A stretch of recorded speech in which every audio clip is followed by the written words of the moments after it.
Hello बच्चों, मैं हूं आपका Subesh sir. Welcome back to our channel GB brain. आज हम लोग साइंस के पीवाईक्यूज डिस्कशन करेंगे। बेसिकली बायोलॉजी और केमिस्ट्री मैं डील करता हूं, तो मैं बायो और केमिस्ट्री के पीवाईक्यूज डिस्कस करूंगा और फिजिक्स के गुंजन मैम पीवाईक्यूज डिस्कस करेंगी फर्दर आगे लेक्चर में। बेसिकली इस लेक्चर को आप लोग क्यों देखें, क्या ऐसा मैं अलग कर रहा हूं जिसके कारण आपको ये लेक्चर देखना चाहिए। फर्स्ट ऑफ ऑल, सबसे पहले हम लोग इसमें जितने भी पीवाईक्यूज हैं, हर पीवाईक्यूज का हम लोग क्या करेंगे बेटा, इन डेप्थ एनालिसिस करेंगे। क्या करेंगे? इन डेप्थ एनालिसिस करेंगे। एक एक पीवाईक्यू को हम लोग पोस्टमार्टम करेंगे एक तरीके से देखा जाए तो। जैसे सबसे पहले हम लोग शुरुआत करेंगे ऑब्जेक्टिव क्वेश्चन से। आप लोग को पता है बच्चों, ज्यादातर बच्चे ऑब्जेक्टिव में गलत करते हैं, जबकि ऑब्जेक्टिव हो गए, एआर हो गए, असर्शन रीजन के सवाल, उसमें हमारे सामने आंसर रहता है। तो हम लोग क्या करते हैं बेटा, ज्यादातर सवाल क्या करते हैं, ऑब्जेक्टिव के गलत करके आते हैं कंफ्यूजन में। तो बेसिकली मैं आपको इस लेक्चर में आपको बताऊंगा कि कैसे आप ऑब्जेक्टिव को अप्रोच कर सकते हैं, है ना। हम लोग दूसरी मेथड से पढ़ेंगे बच्चों। बेसिकली हम लोग इस लेक्चर में एलिमिनेशन मेथड सीखेंगे। हम लोग एलिमिनेशन मेथड पे क्या करेंगे, काम करेंगे। अभी तक आप लोग क्या पढ़ते आ रहे हैं, हम लोग ऑब्जेक्टिव क्वेश्चन पढ़े और सही आंसर के साइड जा रहे हैं, पर नहीं, आज हम लोग क्या करेंगे, गलत आंसर चुनेंगे। क्यों? अगर हमने गलत आंसर सेलेक्ट कर लिए तो ऑटोमेटिकली हम सही आंसर में पहुंच जाएंगे। तो हम लोग आज बेसिकली एलिमिनेशन मेथड सीखेंगे और कैसे आप सवाल पढ़ते हो, क्योंकि एग्जामिनेशन प्रेशर में आप हमेशा क्या करते हो, पूरा सवाल पढ़ते नहीं हो, या तो गलत सवाल पढ़ते हो या तो ऑप्शन सारे नहीं पढ़ते हो, जिसके कारण से क्या होता है, आपके बनता हुआ सवाल आप गलत करके आते हो। तो हम लोग एक एक चीज हम लोग डिस्कस करेंगे, पूरा इन डेप्थ एनालिसिस करेंगे। सेम एआर के साथ असर्शन रीजन के सवाल बच्चों के बहुत गलत होते हैं। बच्चों को समझ ही नहीं आता है कि असर्शन क्या होता है, रीजन क्या होता है, कैसे अप्रोच करना है, तो हम लोग वो भी पढ़ेंगे। फिर क्वेश्चंस में कुछ बच्चे ऐसे होते हैं कि जो शॉर्ट आंसर होते हैं 2 मार्क्स के, उसमें बच्चे कुछ ज्यादा लिख के आ जाते हैं, ओवरराइट कर देते हैं, कुछ कम लिखते हैं। तो क्या लिखना है, क्या पढ़ना है, क्या पूछा है, क्योंकि आपको पता है सीबीएसई कभी भी डायरेक्ट सवाल नहीं पूछता है, वो हमेशा कुछ ना कुछ कॉन्सेप्ट में डाल के सवाल को पूछता है। तो आपको सबसे पहले सवाल को ब्रेक करना आना चाहिए, डिकोड करना आना चाहिए, कीवर्ड्स पता होने चाहिए कि आपको पूछ क्या रहा है ना। बहुत सारे मैंने कॉपी चेक करता हूं तो बहुत सारे देखता हूं पूछा कुछ और, लिख कुछ और रहे हैं, तो आपको कहां से मार्क्स मिलेगा। तो हर एक एक चीज को हम लोग डील करेंगे। इसमें मैं सारी चीजों का आपका इन डेप्थ एनालिसिस करूंगा और बताऊंगा कि कैसे आपको सवालों को अप्रोच करना है और कैसे आप मतलब ये पीवाईक्यूज लगा के जाए पिछले 8-10 साल के, और कैसे आप साइंस पे 80 आउट ऑफ 80 ला सकते हो। तो प्लीज मेरी एक रिक्वेस्ट है, आप वीडियो में शुरू से लेके अंत तक जुड़े रहें ताकि आपको एक एक चीज क्लियर हो सके। और मैं प्रॉमिस करता हूं, आप जब वीडियो के अंत में जाएंगे तो आपको पता चलेगा कि आपने बहुत नई नई चीजें सीखी, वो शायद आपको कोई नहीं सिखाता, क्योंकि पढ़ा तो सब देते हैं पर आपको एप्लीकेशन उस चीज का, उस कॉन्सेप्ट का एप्लीकेशन कहां होता है वो कोई नहीं सिखाता। सो इसमें जुड़े रहें। बेसिकली अब हम लोग शुरू करते हैं, ठीक है।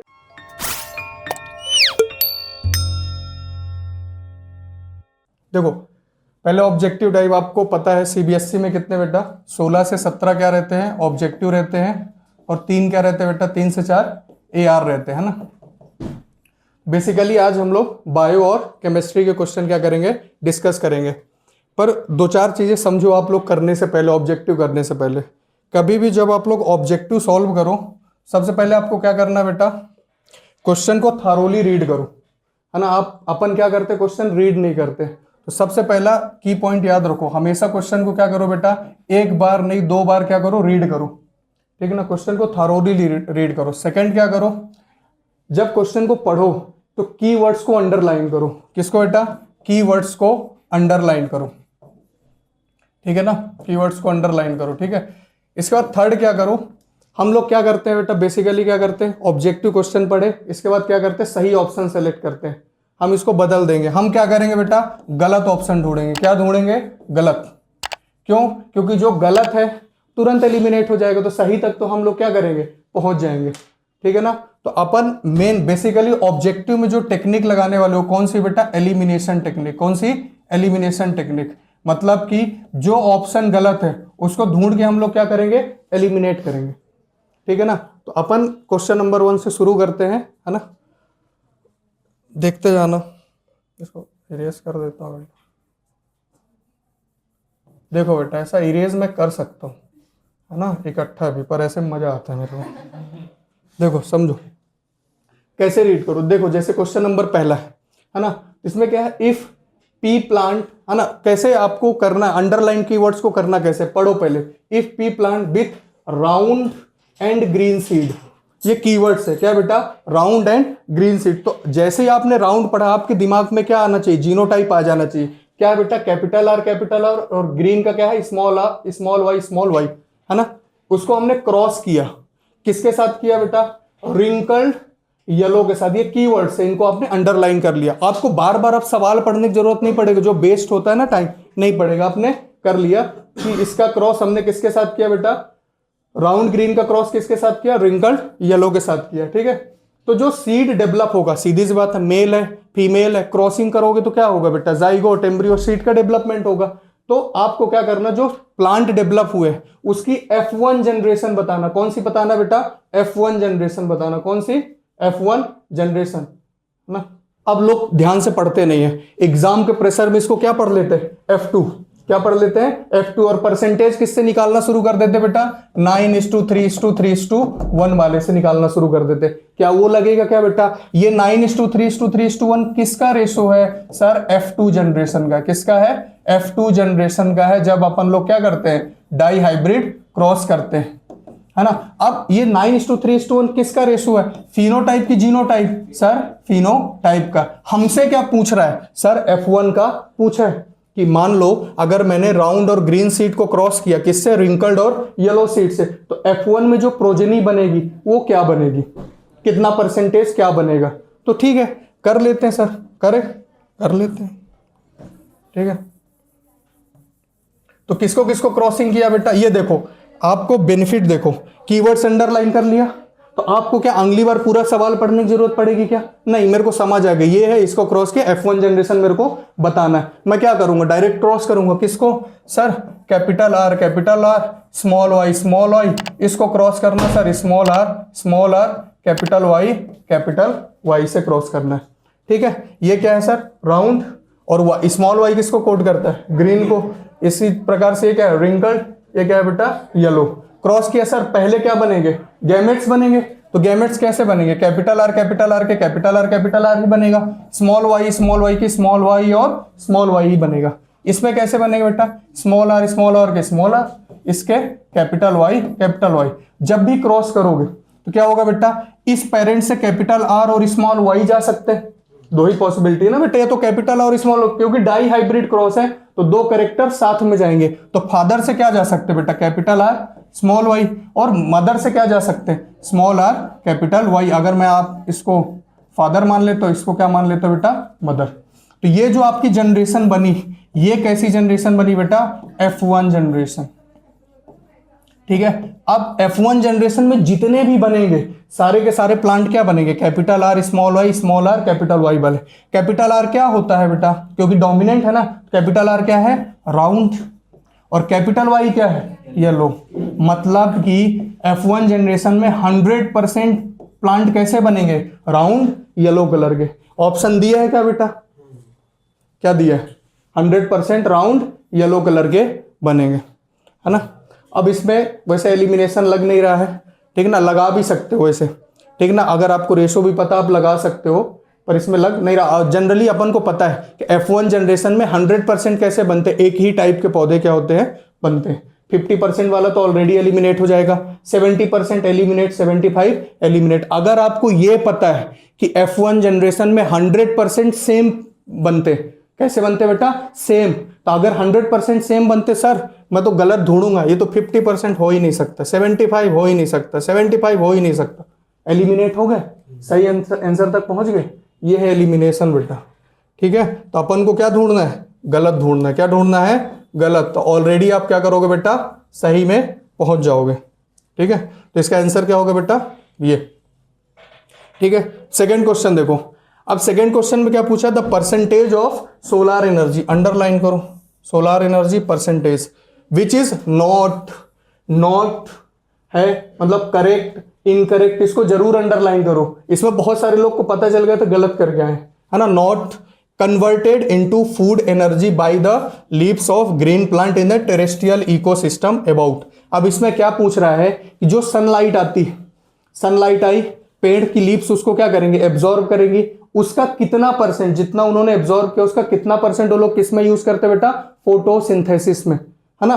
पर हमसे सवाल क्या पूछा, कितना परसेंट नहीं यूज करते, नॉट लगा है ना।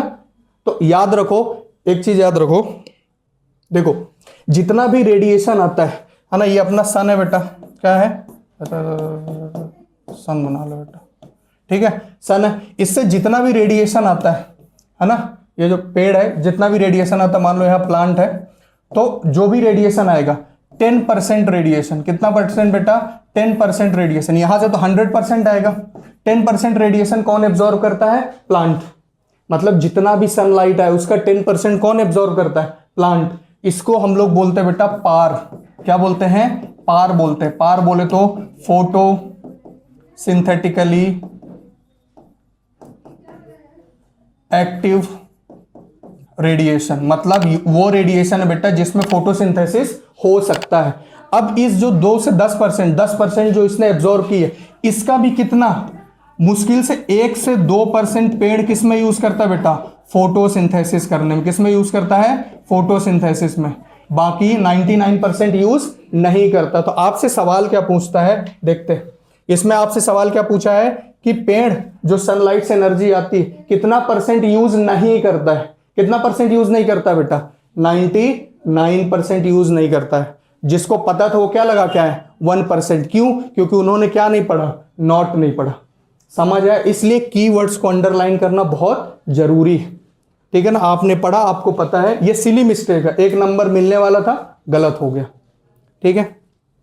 इसी प्रकार से क्वेश्चन नंबर 3 देखते हैं। इसमें क्या बेटा, अब इसमें भी अंडरलाइन करो, करेक्ट या फिर ट्रू स्टेटमेंट, है ना। अब देखो बोर्ड एग्जाम में क्या रहता है कि आप लोग ज्यादा पेन वगैरह उसमें नहीं चला सकते, आप थोड़ा बहुत क्या करो, पेंसिल, हल्का पेंसिल चला लो, ठीक है। तो करेक्ट स्टेटमेंट आप अपन को क्या करना, देखना है किसमें, बाइसेक्सुअल फ्लावर में।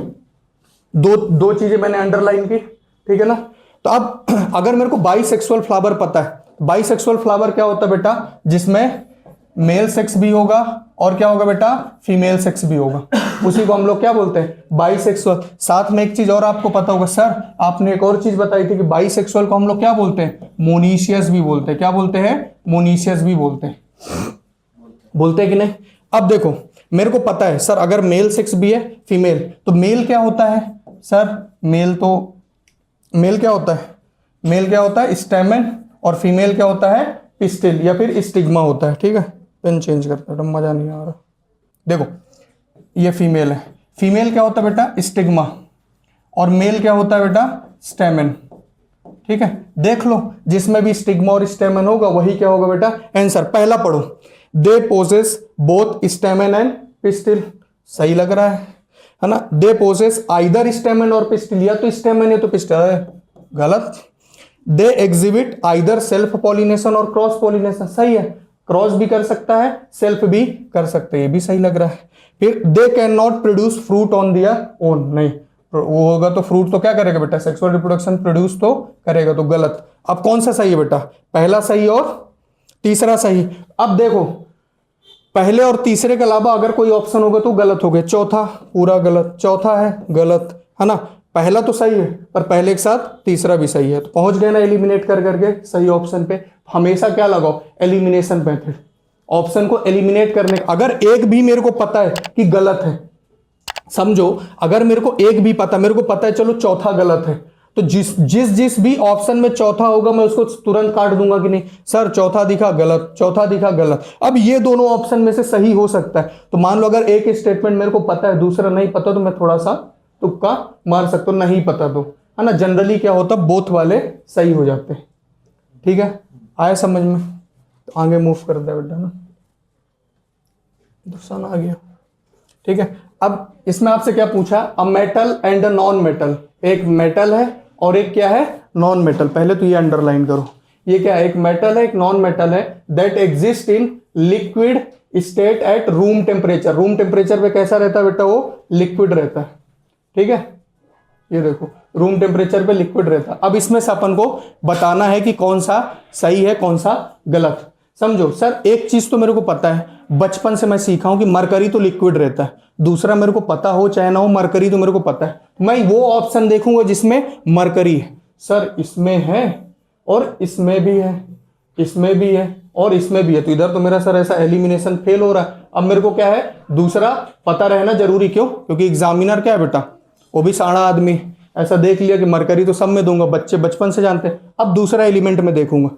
ब्रोमीन मान लो मेरे को नहीं पता सर, ब्रोमीन सॉलिड लिक्विड, आज तक मैं लैब गया नहीं, क्या ही पता मेरे को। पर मेरे को एक चीज पता है सर, आयोडीन। क्या? आयोडीन। आयोडीन तो नमक में होता है ना सर, तो रूम टेम्परेचर पे लिक्विड पे तो हो नहीं सकता। नहीं तो ऐसा मैं रूम जाऊंगा सर तो नमक लूंगा तो ऐसा लिक्विड ऐसा होता है क्या बेटा? सॉलिड रहता है क्रिस्टल फॉर्म में। एक तो मेरे को पता है सर कि आयोडीन जो है वो सॉलिड होगा, लिक्विड तो हो ही नहीं सकता। तो मेरे को जहां भी आयोडीन मिलेगा मैं क्या कर दूंगा, काट दूंगा। इस ऑप्शन में भी आयोडीन है, काट दूंगा। अब मेरे को कंफ्यूजन किस में बेटा, मरकरी और ब्रोमीन में। अच्छा दो ऑप्शन सेम दे दिए इसने, है ना? रिस्पेक्टिवली है सर उसमें। क्या? अच्छा एक मेटल और एक नॉन मेटल, है ना? रिस्पेक्टिवली, हाँ सही है। ये वर्ड भी पढ़ना बहुत जरूरी है, रिस्पेक्टिवली, है ना? पहला वाला जो होगा वो मेटल होगा, अब दूसरा क्या होगा, नॉन मेटल। तो मेटल कौन है इसमें बताओ? मर्क्यूरी। मर्क्यूरी क्या है? मेटल है। याद रखो मर्क्यूरी क्या होता है बेटा, मेटल होता है, ठीक है ना? तो इसमें पहला ऑप्शन क्या होगा, मर्क्यूरी। ब्रोमीन क्या है, नॉन मेटल है। तो सही ऑप्शन क्या होगा बेटा, मरकरी। इसमें सीख लेने की जरूरत है बेटा, ये भी पढ़ो, है ना? सीबी। अब आदमी क्या करता है बेटा, एग्जामिनेशन हॉल के बाहर निकलता, बोलता है अरे दो सेम ऑप्शन दिए, गलत। सीबीएसई कभी भी गलत नहीं देता है। पहले क्या होगा, अगर यहां पहले मेटल लिखा है तो पहले इधर कौन आएगा बेटा, मेटल, है ना? रिस्पेक्टिवली लिखा हुआ है। और दूसरी जगह यहां नॉन मेटल लिखा तो दूसरी जगह क्या आएगा, नॉन मेटल। समझो, ठीक है? समझ आए? तो देख रहे हो कैसे एलिमिनेट हम लोग कर सकते हैं। अगला देखो, कार्बन कंपाउंड्स। इसमें तो क्या ही अंडरलाइन करे, कार्बन को अंडरलाइन करो, ठीक है? कार्बन क्या होते हैं पहले ये बताओ, मेटल की नॉन मेटल? कार्बन मेटल होते हैं कि नॉन मेटल? देखते ही आपको पता चल जाना चाहिए कि सर कार्बन तो क्या होते हैं, नॉन मेटल। और नॉन मेटल में एक चीज मेरे को पता है सर, क्या? कि इनके पास फ्री इलेक्ट्रॉन्स नहीं होते। पता है? मेटल्स के पास फ्री होते, कार्बन के पास फ्री नहीं होते। अब मैं पढ़ना शुरू कर, तो कार्बन मेरे को देखते इतना तो आ जाना चाहिए कि नॉन मेटल है, फ्री इलेक्ट्रॉन नहीं होते। पहला ऑप्शन क्या है, गुड कंडक्टर ऑफ इलेक्ट्रिसिटी। अरे सर इलेक्ट्रॉन ही फ्री नहीं है तो क्या इलेक्ट्रिसिटी कंडक्ट करेंगे क्या? सर पहला तो ऐसा गलत। Second, bad conductor of electricity. हाँ सर, अगर गुड नहीं तो बैड तो होंगे, ठीक है? Third option, have strong force of attraction between their molecule. नहीं, स्ट्रॉन्ग फोर्स ऑफ अट्रैक्शन तो किस में रहता है, आयनिक में। ये तो कोवेलेंट बनाता है, ठीक है? तो ये भी गलत। फोर्थ क्या बेटा, weak force of attraction between their molecule. हाँ, जिसको हम लोग वेंडर वॉल फोर्स भी बोलते हैं। क्या बोलते हैं बेटा, वेंडर वॉल फोर्स भी क्या करते हैं, बोलते हैं, ठीक है? याद रख लेना। तो क्या हो गया, ये भी सही हो गया। अब ऑप्शन देखो, अब अगर मेरे को एक भी पता है कि ये बैड कंडक्टर ऑफ इलेक्ट्रिसिटी, तो जिसमें पहला ऑप्शन होगा वो कभी सही हो सकता है क्या? एलिमिनेट करूंगा। सर इसमें तो पहला ऑप्शन आंख बंद करके गलत, सर इसमें भी पहला ऑप्शन आंख बंद करके गलत। अब मेरे को दो ऑप्शन, दो मैंने सॉर्ट आउट कर लिया ना बेटा। अब दो ऑप्शन है, दो में से मेरे को पता है कि बैड कंडक्टर है और एक क्या है बेटा, कि वीक फोर्स ऑफ अट्रैक्शन। उसमें आप अपना दिमाग लगा के कर सकते हो। तो ऑप्शन कौन सा सही बेटा, सी वाला। बी भी क्या है, गलत। स्ट्रॉन्ग फोर्स ऑफ अट्रैक्शन नहीं, वीक रहता है, ठीक है? यहां तक समझ में आया? अब अगला देखो, ये वाला सवाल सब गलत किए, ठीक है ना? बस अनुभवी सही की है ना? उसका क्या है कि जो सब गलत करते हो, है ना? देखो, in which of the following organism multiple fission means of asexual reproduction. मतलब कौन सा ऑर्गेनिज्म है बेटा जिसमें मल्टीपल फिजन होता? हमने फिजन पढ़ा है, क्या पढ़ा है, फिजन पढ़ा है। मल्टीपल फिजन पढ़ा है क्या? पढ़ा नहीं तो पढ़ना था, है ना?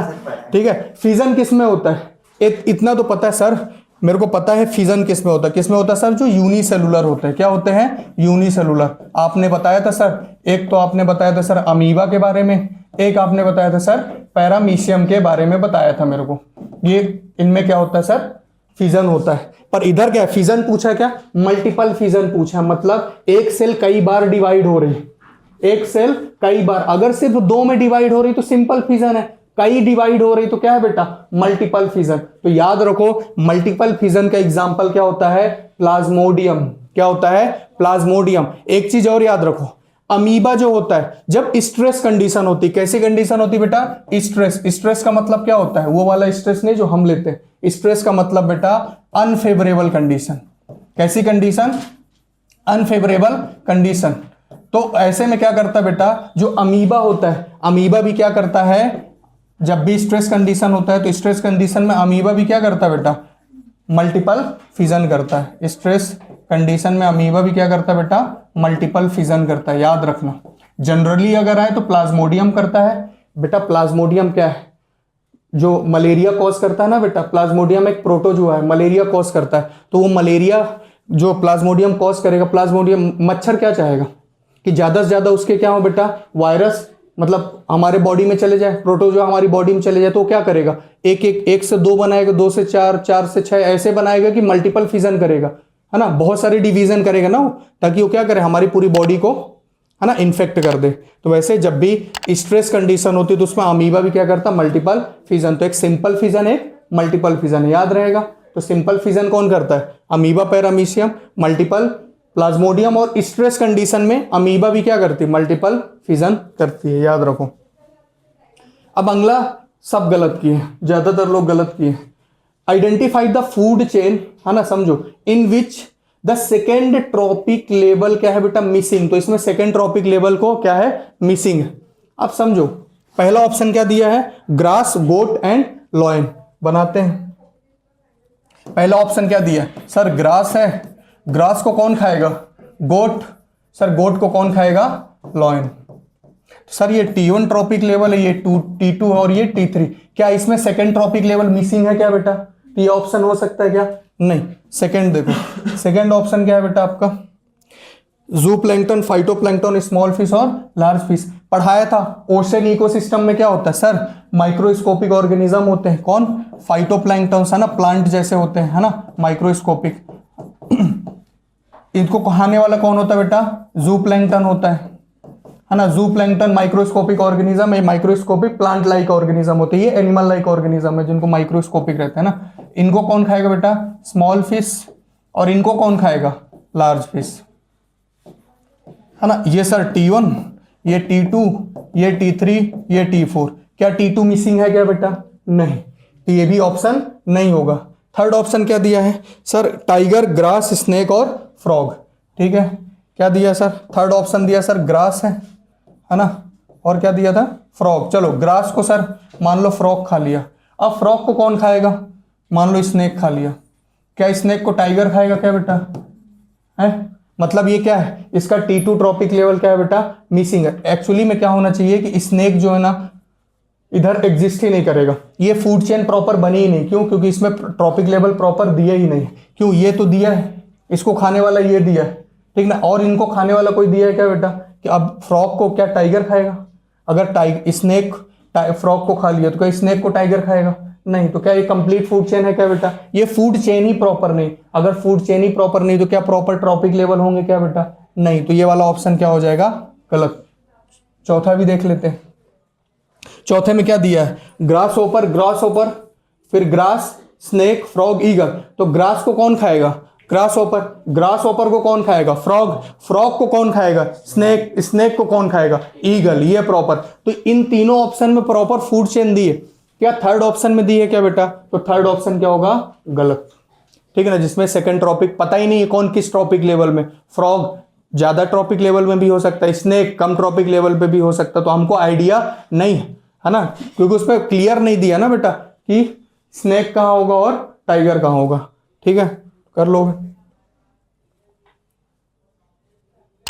अगला देखो, अब इसमें समझो, a metal x is used in thermite process. Thermite process समझते हो? जो रेलवे की पटरियां होती है उनको जोड़ने के काम आती है, उसको हम लोग क्या बोलते हैं? Thermite process. तो इतना मेरे को बता रहा है कि एक्स मेटल किस में यूज होता है बेटा? थर्माइट प्रोसेस में। When x is burned in air it gives an amphoteric oxide. जब उसको हवा में आप जलाते हो, हवा में क्या होता है? ऑक्सीजन। तो कैसी ऑक्साइड बनाता है बेटा? एम्फोटेरिक ऑक्साइड बनाता है, जो क्या है? वाई। अब बताओ एक्स और वाई रिस्पेक्टिवली क्या हो सकते हैं? ठीक है ना। सबसे पहले तो एम्फोटेरिक अपन को अगर पता है सर, एम्फोटेरिक तो सर दो आपने पढ़ाए थे, एल्यूमिनियम और जिंक। दो एम्फोटेरिक ऑक्साइड बनाते हैं। सर ये तो मैं ऐसे चुटकी बजाते हैं, नहीं है। एल्यूमिनियम जिंक नहीं है, नहीं है। सर इसमें तो फंस गया मैं, क्यों?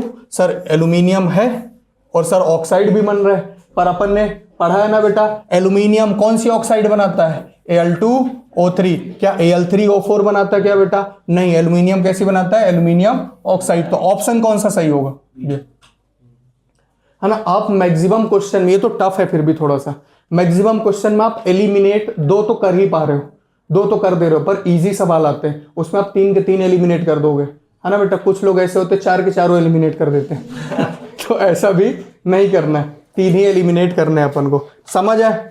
अगला समझते हैं। The statement that correctly describe the characteristic of gene, मतलब जीन का करेक्टरिस्टिक बताना है। पहला ऑप्शन पढ़ो। In individual of a given species a specific gene is located in a particular. पढ़ाया था कि जो जीन होती है उसकी लोकेशन क्या होती है बेटा? फिक्स। हर जीन की क्रोमोसोम में लोकेशन क्या होती है? फिक्स। तो सर ये सही सही तो दिख रहा है, टिक मार देता हूं अभी के लिए। सेकेंड पढ़ता हूं। Sir a gene is not the informative source for making protein. नहीं, जीन ही तो सारी इंफॉर्मेशन लेके रखा है ना। वही क्या करेगा बेटा? डीएनए से आरएनए, आरएनए से क्या बनेगा? प्रोटीन, प्रोटीन फिर building block of the body होता है। तो ये क्या है बेटा? गलत, क्योंकि जीन ही तो सारी इंफॉर्मेशन कोड कर रहा है और ये क्या बोल रहा है? नहीं कोड कर रहा है, खुद ही कॉन्ट्राडिक्ट कर रहा है। Third, each chromosome has only one gene. नहीं, याद रखो, है ना, हर क्रोमोसोम के पास एक जीन नहीं होता, एक क्रोमोसोम के पास मल्टीपल जीन है बेटा, मल्टीपल लोकेशन उसके पास। तो यहीं पढ़ते ही क्या हो गया? ये गलत। अगला, all the inherited trade. Inherited का मतलब क्या होता है? सर वो ट्रेड जो एक जनरेशन से दूसरे जनरेशन जाते हैं उनको इनहेरिटेड ट्रेड बोलते हैं। Human being are not controlled by gene. नहीं, याद रखो बेटा, जितने भी इनहेरिटेड ट्रेड होते हैं, इनहेरिटेड मतलब जो एक जनरेशन से दूसरे जनरेशन जाते हैं, वो क्या होते हैं बेटा? उनको कोड कौन करता है? जीन कोड करता है। कौन कोड करता है बेटा? जीन। तो ये ऑप्शन भी क्या हो गया? गलत।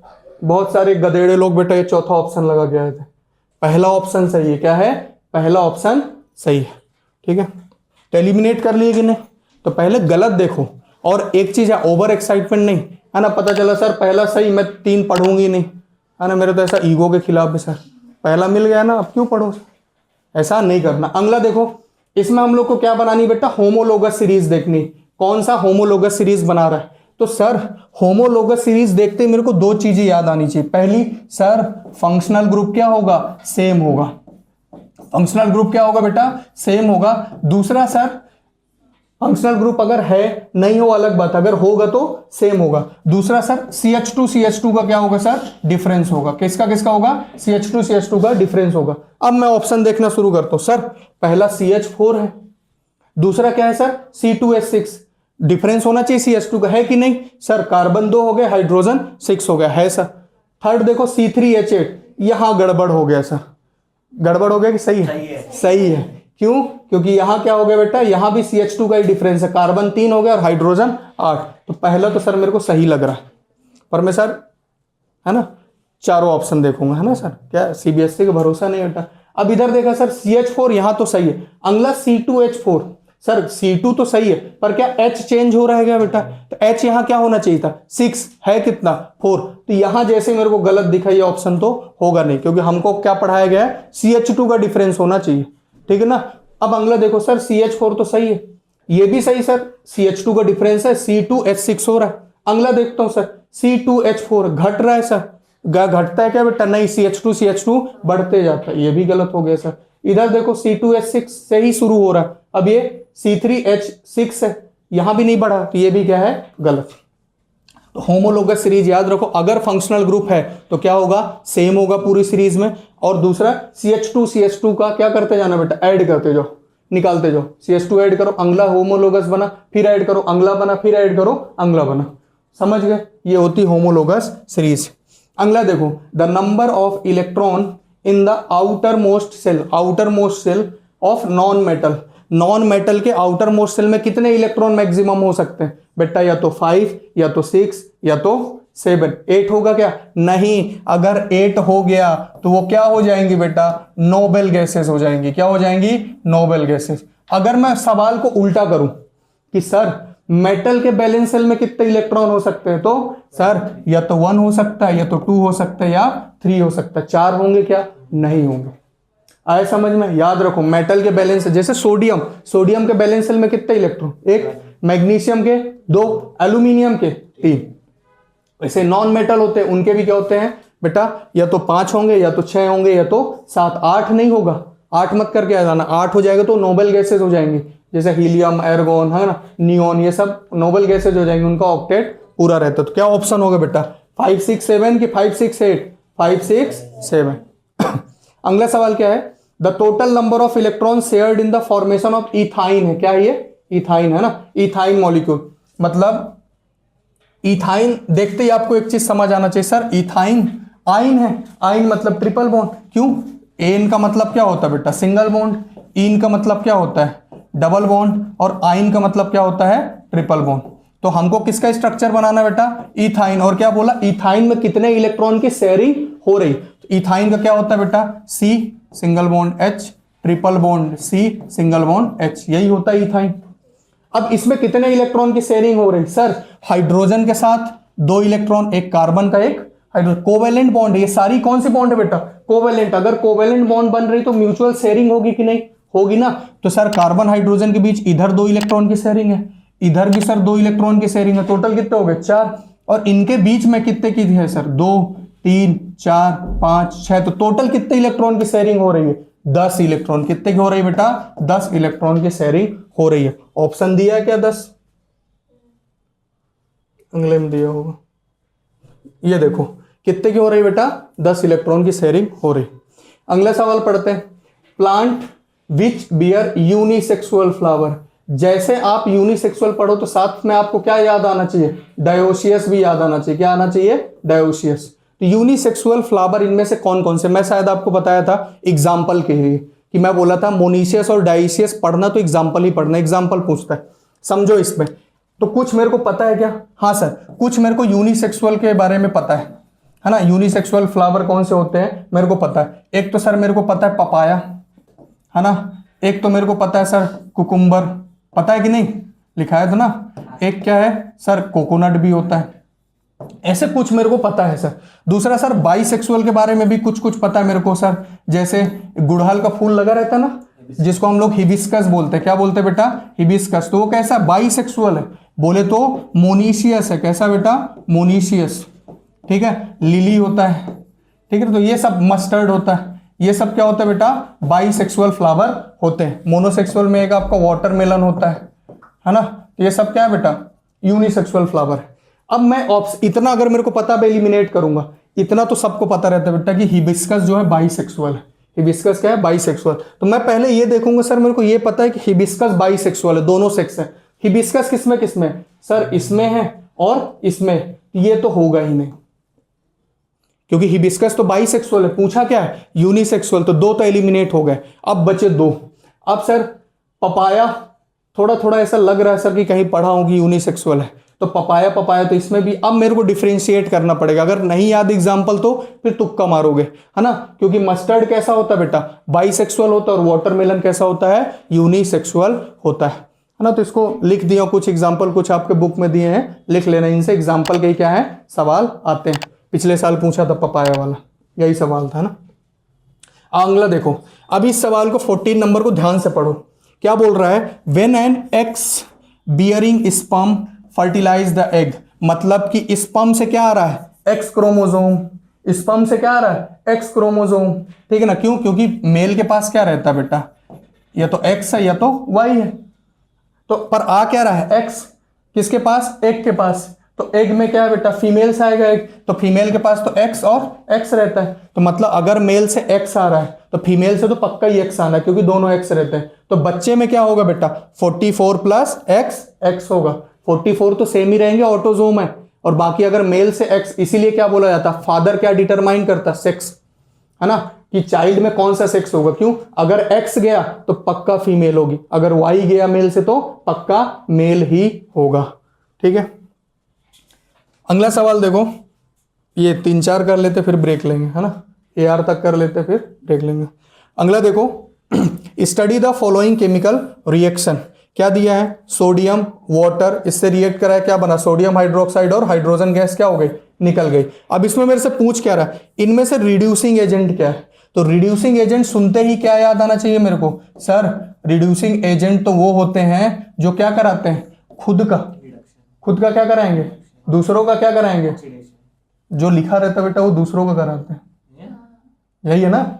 रिड्यूसिंग एजेंट क्या होते हैं, दूसरों का तो क्या कराएंगे बेटा, रिडक्शन, और खुद का क्या कराएंगे, ऑक्सीडेशन। ऑक्सीडेशन किसका कराते हैं बेटा, खुद का, सेल्फ का, और रिडक्शन किसका कराएंगे बेटा, दूसरों का, है ना, ऐसा लिख लो, गजनी है अपन भूल जाएंगे, ठीक है। तो दूसरों का क्या कराते हैं, रिडक्शन, जो दिख रहा है ना वो दूसरों का कराते हैं। अब इसमें देखो सर, सोडियम अकेला है ना, यहां क्या बन गया, ऑक्सीजन आ गया, मतलब क्या हो गया, इसका ऑक्सीडेशन हो गया। क्या करा लिया, सोडियम यहां गया तो क्या हो गया, ऑक्सीडेशन हुआ कि नहीं। अरे ऑक्सीडेशन क्या होता है बेटा, ऑक्सीडेशन मतलब एडिशन ऑफ ऑक्सीजन, पहले अकेला था अब ऑक्सीजन भी जुड़ गया। वाटर पहले क्या था, वाटर पहले ऑक्सीजन के साथ था, अब क्या हो गया, ऑक्सीजन के बिना हो गया, तो वाटर का क्या हो गया बेटा, रिडक्शन हो गया, मतलब लॉस ऑफ ऑक्सीजन हो गया। तो मैं क्या बोल सकता हूं कि इसमें सोडियम कैसा रहा होगा, रिड्यूसिंग एजेंट, दूसरे का, अपने साथ वाले का तो क्या करा दिया, रिडक्शन, और खुद का क्या करा दिया, ऑक्सीडेशन। तो यहां रिड्यूसिंग एजेंट कौन होगा, सोडियम होगा। कौन होगा बेटा, सोडियम होगा। अगला देखो, द मोस्ट रिएक्टिव मेटल, जिसको भी ये रिएक्टिविटी सीरीज पता है ना बेटा, यही खत्म। जहां मैंने देखा मोस्ट रिएक्टिव मेटल तो मैं किसको ढूंढूंगा, सोडियम की पोटेशियम, पोटेशियम को, तो पोटेशियम कहां है, यहां है, तो बाकी ऑप्शन क्या हो गए, एलिमिनेट, क्या हो गए, एलिमिनेट। तो मोस्ट सोडियम से भी ज्यादा रिएक्टिव कौन होता है बेटा, पोटेशियम होता है। रिएक्टिविटी सीरीज पढ़ना मेटल नॉन मेटल में दी है, सबसे ऊपर क्या दिया है, पोटेशियम, फिर क्या दिया है, सोडियम, ठीक है। अगला देखो बेटा, which one of the following metal is extracted bye electrolytic reduction. एक चीज याद रखो, जो हाईली रिएक्टिव मेटल होते हैं, कैसे बेटा जो भी मेटल कैसे होते हैं, हाईली रिएक्टिव, नाम बताओ कुछ के, पोटेशियम, हाँ बेटा, सर पोटेशियम है, सोडियम है, मैग्नीशियम है, एल्यूमिनियम, ये हाईली रिएक्टिव है। ये जितने भी हाईली रिएक्टिव मेटल होते हैं सब किससे निकाले जाते हैं बेटा, इलेक्ट्रोलाइटिक रिडक्शन से। किसके निकाले जाते हैं, इलेक्ट्रोलाइटिक रिडक्शन से।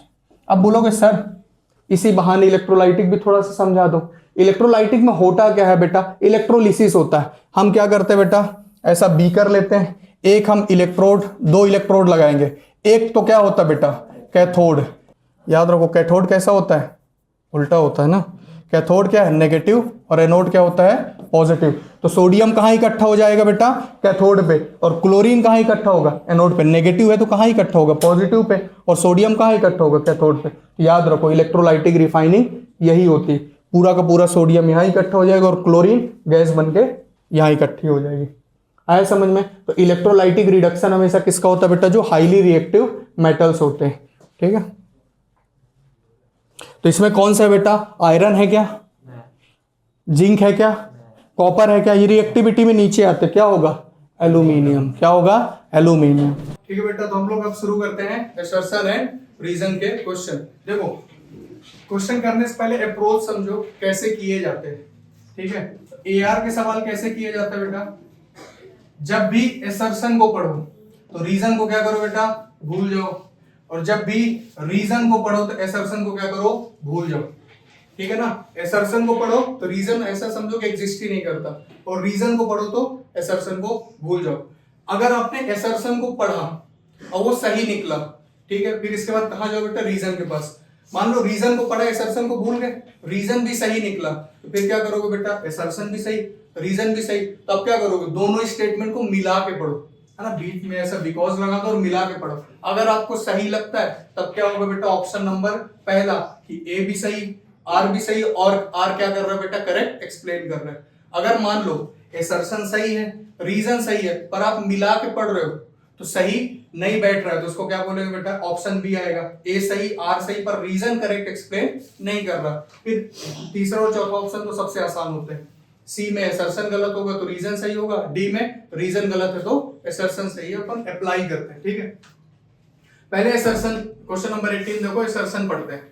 अभी मैं रीजन दिमाग में रखूंगा क्या बेटा, भूल जाऊंगा। एग्जाम में अगर दिमाग में रहता है इसे स्केल रख लेना, है ना, दिखेगा ही नहीं। तो एसर्शन पढ़ो, variations are seen in offspring produced by sexual reproduction. हाँ, यही तो पढ़ते आ रहे हैं कि अगर रिप्रोडक्शन होगा, सेक्सुअल रिप्रोडक्शन, तो ऑफ स्प्रिंग में वेरिएशन आएगा कि नहीं आएगा। हम अपने मम्मी पापा जैसे एग्जैक्ट दिखते हैं क्या बेटा? नहीं दिखते।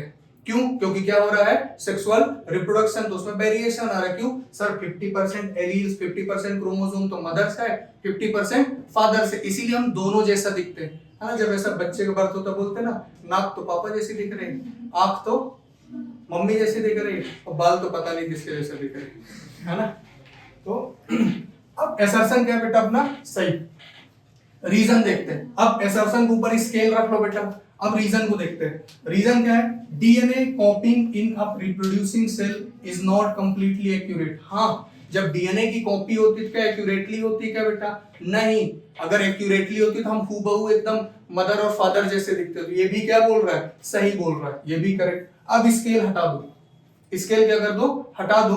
अब दोनों को साथ में पढ़ो। Sir, variation are seen in offspring produced by sexual reproduction because DNA copying in a reproducing cell is not completely accurate. बिल्कुल सही। तो ए सही, आर सही, आर करेक्ट एक्सप्लेनेशन कर रहा है। तो कौन सा ऑप्शन आएगा? Option A.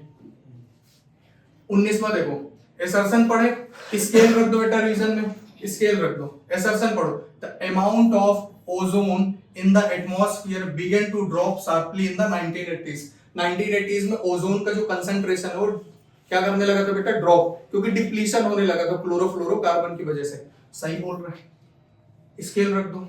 रीजन पढ़ो, oxygen atom combine with molecular oxygen to form ozone. तो रीजन अपने आप में सही है। हाँ सर, ऑक्सीजन एटम से O2 कंबाइन होता क्या बनाता है? ओजोन। पढ़े थे अपन स्ट्रेटोस्फीयर लेयर में, है ना, ओजोन ऐसे बनती। सर अपने आप में तो रीजन भी सही है, तो दोनों सही। अब मैं क्या करूंगा? स्केल हटा के दोनों को साथ में पढ़ूं। The amount of ozone in the atmosphere began to drop sharply in the 1980s because the oxygen atom combine with the molecular oxygen to form ozone. नहीं बेटा, क्यों? क्यों डिप्लीशन होने लगा था? किस वजह से बेटा? क्लोरोफ्लोरोकार्बन। किसकी वजह से? क्लोरोफ्लोरोकार्बन। क्यों? क्लोरोफ्लोरोकार्बन आता था, क्लोरीन रिलीज होता था, तो ये जो मॉलिक्यूलर ऑक्सीजन इसके साथ ज्वाइन किसको होना चाहिए? O2 को। ज्वाइन कौन हो जाता था? क्लोरीन। जिसके कारण से क्या हो जाता था बेटा? ओजोन बन ही नहीं पाता था। जब ओजोन नहीं बन पा रहा तो उसकी परत धीरे धीरे क्या होती गई बेटा? पतली होती गई। उसी को डिप्लीशन ऑफ ओजोन बोलते। तो सर इंडिविजुअली तो ए भी सही है, आर भी सही है, पर क्या आर करेक्ट एक्सप्लेन कर रहा है क्या? तो ऑप्शन क्या होगा बेटा? बी होगा। आया समझ में? 20 देखते हैं, फिर स्केल रख दो बेटा। हाँ, इतनी लंबी स्केल लेके जाना। Soap does not work well in the hard water. पढ़े, सोप क्या बेटा? है ना, नैतिक गया था, है ना, समुद्र के पहली बार जीवन में उसको क्या मिली बेटा? साबुन मिली। वो भी कपड़े धोने गया बेटा, कहाँ? खारे पानी में, है ना, समुद्र के पानी में। और उसको क्या हुआ? सोप खरीदा क्यों था? क्योंकि उसमें झाग निकलता था, है ना। क्या निकलता था? झाग निकलता था। पर वो जैसे ही गया बेटा समुद्र के पानी में कपड़े धोने, झाग निकला क्या? नहीं। क्यों? अपन को तो पता था, अपन दूर से ऐसे हंस रहे थे। क्यों नहीं निकला झाग बेटा? अपन को पता है। क्यों? क्योंकि इसमें क्या होता है बेटा? मैग्नीशियम और कैल्शियम के क्या होते हैं? सॉल्ट होते हैं। तो सोप से क्या कर रहे हैं? बार बार मैग्नीशियम और कैल्शियम के सॉल्ट क्या कर रहे हैं? रिएक्ट कर रहे हैं। तो फोम बनेगा क्या बेटा? नहीं। सोप के साथ तो क्या बनेगा? लेथर बनेगा या फिर स्कम बनेगा, है ना, एक पीपीटी बन जाता है। तो ये तो सही बोल रहे हैं सर। सोप तो हार्ड वाटर में, हार्ड वाटर क्या होता है? जैसा हार्ड रहता है क्या? क्या होता है बेटा? याद रखो, सॉफ्ट वाटर क्या होता है? जो नॉर्मल हम लोग पानी पीते हैं H2O। हार्ड वाटर क्या होता है? D2O, है ना। हाइड्रोजन का ये एक आइसोटोप होता है, ड्यूटेरियम। ठीक है, ऐसा मत बोलना कि सर हार्ड है, ये तो सॉफ्ट है, ऐसा कुछ नहीं होता। अब एसर्शन तो सही सर अपने आप में। रीजन देखता हूं, है ना। अब एसर्शन को ऊपर ऐसा स्केल कर दो। Reason, so react with calcium and magnesium ion to form insulin. यही तो अपन ने पढ़ा।